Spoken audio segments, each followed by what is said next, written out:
May hapon sa iyong tanan.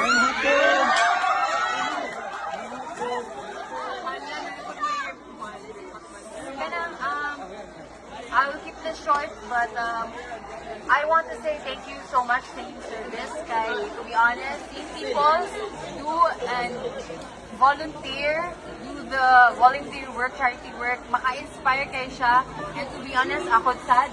Nag-start ko nga, nakakita ako mga videos kay, yes, and that's the reason sa advocacy nga na-inspire ko to keep doing it. And that's also one of the reasons na ga-fuel na ako to keep doing more, to work hard kay whenever I work hard, I get to share more blessings. So I hope ingana pa rin yung mindset. So thank you so much again sa yung service, guys. And I hope you everyone a lot of applause kay you guys deserve everything for all the hard work.